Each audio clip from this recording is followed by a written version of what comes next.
तो आज मैं इस वीडियो में बात करने वाला हूं AIMIM पार्टी को लेकर के, जो कि महाराष्ट्र के भीतर अभी आपको पता ही है कि चुनाव हो रहे हैं और महाराष्ट्र के भीतर अलग अलग पार्टी की जो एंट्री हो चुकी है, अलग अलग पार्टी के जो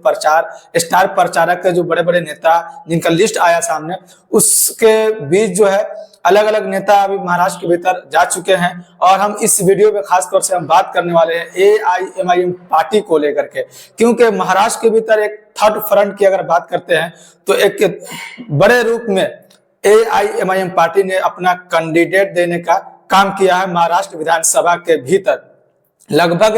AIMIM पार्टी की तरफ से 16 कैंडिडेट दिए गए हैं, जिसमें सब समाज के लोगों को इसमें एक हिस्सेदारी दी गई है। मुस्लिम समाज के लोगों को भी और गैर मुस्लिम भाइयों को भी एक अहम जिम्मेदारी दी गई है। तो जैसे कि अभी आपको पता ही है कि महाराष्ट्र के भीतर बैरिस्टर असदुद्दीन ओवैसी साहब एक तरफ पहुंच चुके हैं, जलसा उनकी हो रही है, और दूसरी तरफ अकबरुद्दीन ओवैसी साहब तेलंगाना से, हैदराबाद से वो महाराष्ट्र के भीतर पहुंच चुके हैं। लगभग 10 सालों के बाद जो AIMIM पार्टी के जो फ्लोर लीडर है अकबरुद्दीन ओवैसी साहब, पहले तो वो औरंगाबाद के भीतर पहुंचे, फिर उसके बाद से जो 6 तारीख को इनका जलसा हुआ वो मालेगांव के भीतर। तो मालेगांव के भीतर से कुछ तस्वीरें निकल कर आ रही है अकबरुद्दीन ओवैसी साहब को लेकर के, क्योंकि मालेगांव के भीतर जो है AIMIM पार्टी ने जो अपना प्रत्याशी दिया है मुफ्ती इस्माइल साहब को बनाया है, जो कि पिछली बार अगर बात करते हैं तो 2019 में वो विधायक चुनकर आए थे AIMIM पार्टी से, और उन्होंने 5 साल खिदमत करने का काम किया। उसके बाद से फिर से पार्टी ने उनको दोबारा मौका दिया, और उसी के लिए यानी कि मुफ्ती इस्माइल साहब के लिए बैरिस्टर असदुद्दीन ओवैसी साहब के छोटे भाई जनाब अकबरुद्दीन ओवैसी साहब महाराष्ट्र के मालेगांव पहुंच चुके हैं मुफ्ती इस्माइल साहब के चुनाव प्रचार में, उनके लिए जलसा करने के लिए। आप यहां पर देख सकते हैं तस्वीरों में कि किस तरीके से लोग जो है इनको स्वागत करते हुए नजर आ रहे हैं। हजारों की संख्या में लोग इनको देखने के लिए पहुंचे जनाब अकबरुद्दीन ओवैसी साहब को, क्योंकि एक लंबे अरसे के बाद, लगभग हम बात करते तो 10 सालों के बाद जो है वो महाराष्ट्र के भीतर आना हुआ है अकबरुद्दीन ओवैसी साहब का। और मालेगांव से मुफ्ती इस्माइल साहब जो MLA भी है पार्टी के, और फिर से दोबारा इनको टिकट दिया गया है। तो किस तरीके से इनको दोबारा विधानसभा के भीतर, महाराष्ट्र के विधानसभा के भीतर पहुंचाया जाए, इसलिए पार्टी की तरफ से जो भी हो सकता है, पार्टी के बड़े नेता की तरफ से जो भी हो सकता है वो करने की कोशिश की जा रही है। अकबरुद्दीन ओवैसी साहब का दीदार करने के लिए हजारों की संख्या में आप यहाँ पर देख सकते हैं कि किस तरीके से हुजूम उमड़ पड़ा इनको देखने के लिए। और जलसे में कुछ बातों को लेकर के भी चर्चा चल रही है। जो बात इस जलसे में की गई बैरिस्टर असदुद्दीन ओवैसी साहब के छोटे भाई जनाब अकबरुद्दीन ओवैसी साहब की तरफ से, क्योंकि जब चुनाव का समय आता है तो बहुत सारी बातें ऐसी जो निकल आती है जो दूर तक जाती है, अलग अलग दल के लिए बोला जाता है या उसके अपोजिशन में जो पार्टी के जो नेता, जो कैंडिडेट होते हैं उनके लिए बोला जाता है। तो जैसे कि मैंने कहा कि 16 कैंडिडेट है AIMIM पार्टी की तरफ से, उसमें से एक मुफ्ती इस्माइल साहब जो मालेगांव सेंट्रल से प्रत्याशी है, और इनके लिए एक आलिम दीन को विधायक बनाया लोगों ने 2019 में, फिर एक आलिम दीन को, एक मुफ्ती को टिकट दिया AIMIM पार्टी ने। और अलग अलग चर्चा ये भी चल रही है कि किस तरीके से मुस्लिम को दरकिनार किया जा रहा है, मुस्लिम समाज के लोगों को दरकिनार किया जा रहा है महाविकास आघाड़ी की तरफ से, कि उनको उतनी सीटें नहीं दी गई है जितनी उनकी हिस्सा बनती थी। जैसे कि 12 से 15% की आबादी बताई जाती है महाराष्ट्र के भीतर, उस हिसाब से उनको सीटें नहीं दी गई है। और सबसे पहली बात यह है कि अकबरुद्दीन ओवैसी साहब भाजपा को लेकर के, योगी को लेकर के उस पे तंज कसने का काम किया। जैसे कि कुछ दिनों पहले योगी की तरफ से यह बयान दिया गया कि कटोगे बटोगे तो कटोगे। इस चीज को लेकर के, इस बात को लेकर के देश के अलग अलग मीडिया चैनलों पर डिबेट भी चला, और सोशल मीडिया के द्वारा भी मतलब इस चीज को लेकर के चर्चा की गई कि ये ऐसा क्यों कहा, उनकी तरफ से कहा गया, इसके कहने का क्या मकसद है। तो इसको भी लेकर के अकबरुद्दीन ओवैसी साहब चर्चा करते हुए नजर आए। और उसके बाद से फिर नरेंद्र मोदी जी जब महाराष्ट्र के भीतर वो चुनाव प्रचार में आए तो उनकी जुबान से भी यही बातें निकली कि अगर बटोगे तो कटोगे। तो फिर ये चुनावी जो अब इस मौसम चल रहा है इस समय, इस बात और ये जुमला का क्या जरूरत है ये लोग समझना चाह रहे हैं। तो ये अकबरुद्दीन ओवैसी साहब पूछना चाह रहे हैं कि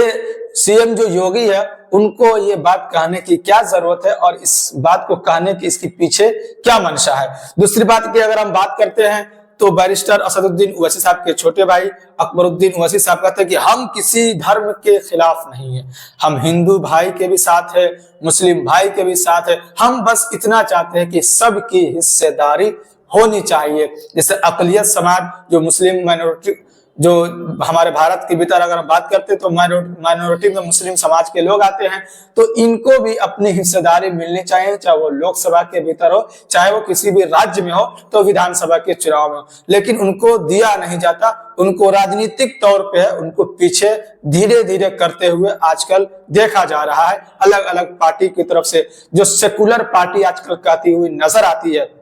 खासतौर से अगर हम बात करते हैं कांग्रेस की, तो कांग्रेस भी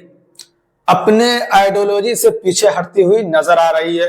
क्योंकि महाराष्ट्र के भीतर की अगर आप बात करते हैं तो शिवसेना उद्धव बाला साहब ठाकरे के साथ इन्होंने गठबंधन किया, जो खुल करके हिंदुत्व की राजनीति करते हुए नजर आते थे पूर्व में। लेकिन जब वो मुख्यमंत्री बने, एक अपना अलायंस तैयार किया, महाविकास आघाड़ी उसका नाम दिया गया, उसके बाद से उसमें शरद पवार जी आए, कांग्रेस की पार्टी शामिल हुई, उसके बाद उद्धव ठाकरे भी साथ में आए। तो कहीं ना कहीं कांग्रेस की जो आइडियोलॉजी है उस आइडियोलॉजी से पीछे हटती हुई नजर आ रही है। ऐसा आरोप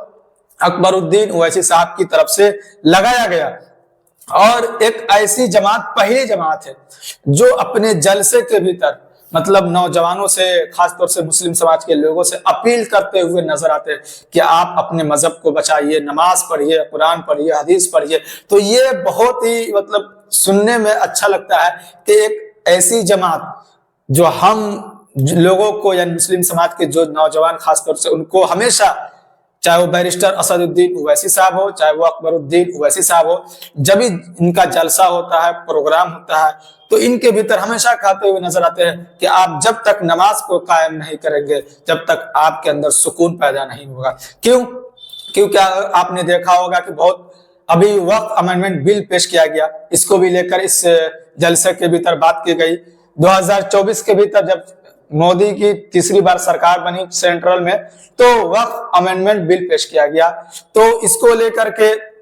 अभी ये जेपीसी में गया हुआ है। लेकिन मुसलमानों से बैरिस्टर असदुद्दीन ओवैसी साहब के भाई अकबरुद्दीन ओवैसी साहब ने अपील किया कि आप नमाज को कायम कीजिए, मस्जिदों को आबाद कीजिए। जब मस्जिदें आबाद होंगे तो फिर किसी को कोई जरूरत नहीं होगी कि हमसे कोई मस्जिद छीन ले, हमसे कोई कब्रिस्तान छीन ले या हमसे कोई ईदगाह छीन ले, बशर्ते कि हमें मस्जिद को आबाद करने की जरूरत है। तो ये एक पहली ऐसी जमात है जो आपको दीन पे, मजहब पे, अपने शरीयत के मतलब खिलाफ ना जाने की बात करते हैं और शरीयत के हिसाब से चलने के लिए आपको बताया जाता है। बाकी कोई ऐसी जमात आपको नजर नहीं आएगी, कोई ऐसी पार्टी आपको नजर नहीं आएगी, या ऐसी कोई ऐसी बड़ी दल के भीतर मुस्लिम जो नेता है वो नजर नहीं आएंगे जो ये कहते हुए कि आप नमाज पढ़िए, आप कुरान पढ़िए, आप हर चीज जो वो काम करे जो आप शरीयत के भीतर रहकर वो काम करे, ताकि आपको और हमें शरीयत के बाहर जाने की जरूरत ना पड़े।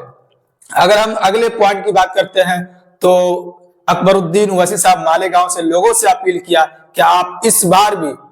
मुफ्ती इस्माइल साहब को, एक जो आलिम दीन है, जो अपने पूरा वसाकता के साथ विधानसभा के भीतर बोलते हैं, अपने काम को करते हुए नजर आते हैं, तो इसको दोबारा से मौका दीजिए और फिर से आपके लिए काम करते हुए आपके क्षेत्र में, आपके इलाके में नजर आएंगे, आपके विकास के लिए काम करते हुए नजर आएंगे। तो इस तरीके से अलग अलग पार्टी के जो बड़े बड़े नेता होते हैं वो अपने कैंडिडेट के लिए चुनाव प्रचार के लिए पहुंचते हैं, अपने प्रत्याशी के पक्ष में लोगों से अपील करते हैं। इसी तरीके से एमआईएम पार्टी के जो बड़े नेता, 2 नंबर के नेता कहे जाते हैं अकबरुद्दीन ओवैसी साहब, और इन्होंने कहा कि जिस तरीके से हम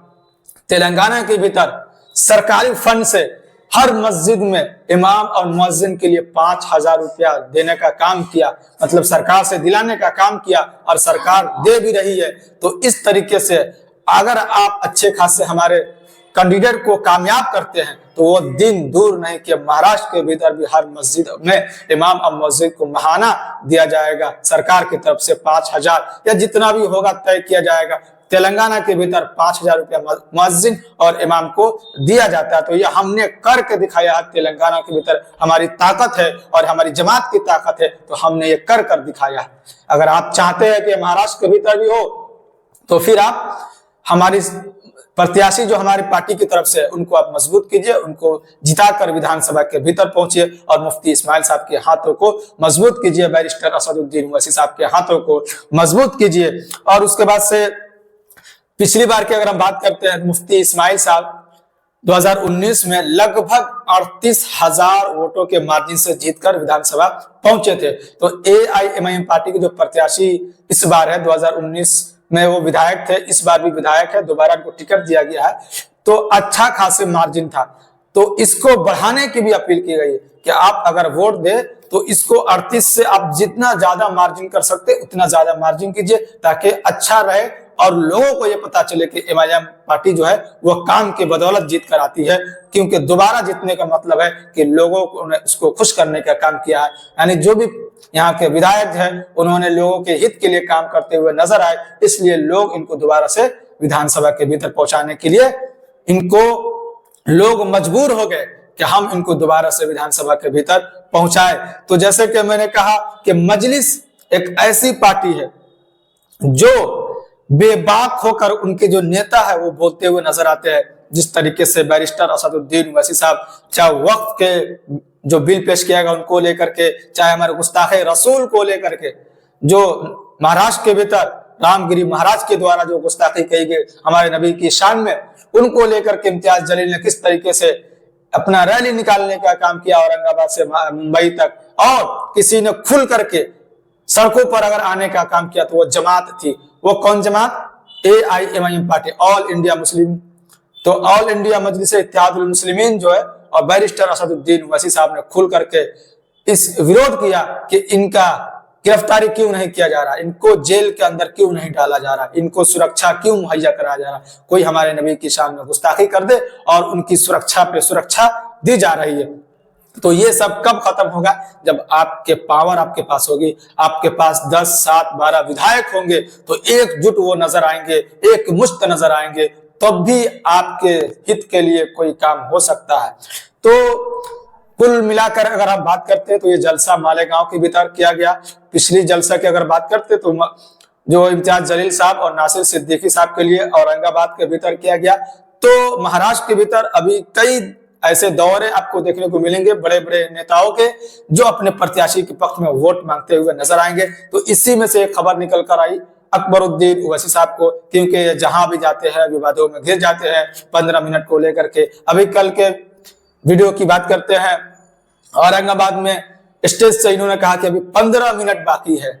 मतलब प्रोग्राम जलसा का जो समय होता है रात के लगभग 10 बजे तक, और इन्होंने कहा कि अभी 15 मिनट बाकी है, अभी मुझे 15 मिनट तक अभिभाषण देने दीजिए, 15 मिनट में मैं बहुत कुछ बात कर सकता हूं। तो लोग इनको भी विवादों में ले लेते हैं और कई बातों को लेकर के ये विवाद से घिर जाते हैं। तो इसलिए महाराष्ट्र में अभी इनका रहना मतलब वहां के लोगों के लिए, वहां के नौजवानों के लिए एक बहुत ही खुशनसीबी की बात मानी जाती है, क्योंकि एक लंबे अरसे के बाद एक ऐसे नेता का दीदार हुआ महाराष्ट्र के भीतर, जिससे एक लंबे समय से लोग इंतजार में थे कि कब हमारे महाराष्ट्र के भीतर इनका आना होगा। तो अभी वक्त है एकजुट होकर के हम सबको बिखरने की नहीं, हम सबको एकजुट होना कर हम सबको मुफ्ती इस्माइल साहब को, मुफ्ती इस्माइल अहमद कासमी को विधानसभा के भीतर पहुंचाए। किसी भी न किसी तरीके से हम किसी समाजवादी पार्टी के चक्कर में न पड़े, हम किसी कांग्रेस के चक्कर में न पड़े, हम किसी शिवसेना के चक्कर में ना पड़े या किसी भाजपा के चक्कर में ना पड़े। हमें मुफ्ती इस्माइल साहब को जिताना है, मतलब जिताना है किसी भी हाल में। हम सब एकजुट होकर के वोट करें। 20 नवंबर 2024 को अकबरुद्दीन ओवैसी साहब से की तरफ से कहा गया, ये महाराष्ट्र के भीतर 20 नवंबर को वोटिंग का डेट है। और ये जो खबर जो निकल कर आ रही महाराष्ट्र के भीतर से, क्योंकि एमआईएम पार्टी ने अच्छे खासे मतलब ऐसी जगह से कैंडिडेट देने का काम किया जहां से पार्टी एकदम मजबूत स्थिति में है, या पिछली बार काफी मजबूत थी, 2 नंबर पर रही, काफी अच्छे से फाइट करने का काम किया था पार्टी के कैंडिडेट। तो ये जो कि आप देख सकते हैं कि महाराष्ट्र के जो प्रभारी है अहमद बेलाला, जो तेलंगाना के एमएलए एआईएमआईएम पार्टी के, वो चुनाव को किस तरीके से हैंडल कर रहे हैं, बहुत ही अच्छे तरीके से इस बार प्रत्याशी देने का काम किया। तो ये महाराष्ट्र के भीतर से खबर निकल कर आई है अकबरुद्दीन ओवैसी साहब को लेकर के कि ये जलसा जो कि मालेगांव के भीतर किया गया मुफ्ती इस्माइल साहब के पक्ष में। आगे जो भी अपडेट होगा इस चीज को लेकर के, एआईएमआईएम पार्टी को लेकर के, वो फिर से मैं आप तक रखने का काम करूंगा। तो फिर आपसे मिलते हैं किसी और वीडियो के साथ।